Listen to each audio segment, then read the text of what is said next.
Сайн байцгаана уу? Өнөөдөр бүгдээрээ торнадо мөрдөгч хоёртой машин буюу TIP2-ын талаар сонирхолтой мэдээллүүдийг авах болно. TIP2 нь хэрвээ нэрээр нь дуудах юм бол торнадо мөрдөгч хоёрт машин 2.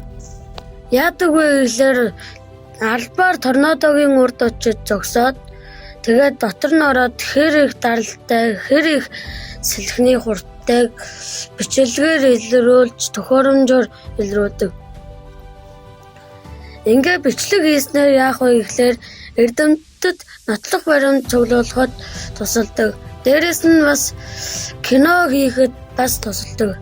Яг гол зорилго нь юу вэ гэхээр торнадогийн дотор ороод хэр хүчтэйг нь үзэх. TIP2 нь ойролцоогоор 6-аас 7 тонн байдаг. Бат бүх хоёртой дээрээс нь газар шигддэг. Тэр бол 100% ялагдашгүй гэж биш л дээ. Яг MP4, MP5 дээр уг нь бол ялагдашгүй байж болно.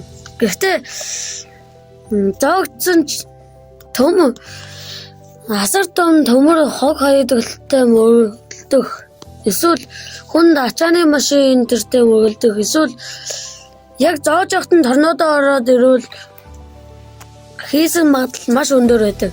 Торнадогийн TIP2 машин яг MP5-ийн гол хэсгээс айдаг.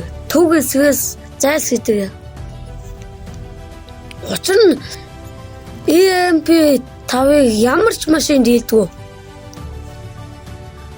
Торнадогийн машин дотроос хамгийн сайн TIP2 л байдаг. Ингээд миний бичлэгмийн төгсөж байна. Дараагийн сэдвээр хамгийн сонирхолтой юмнуудыг ярих болно. Баярлалаа.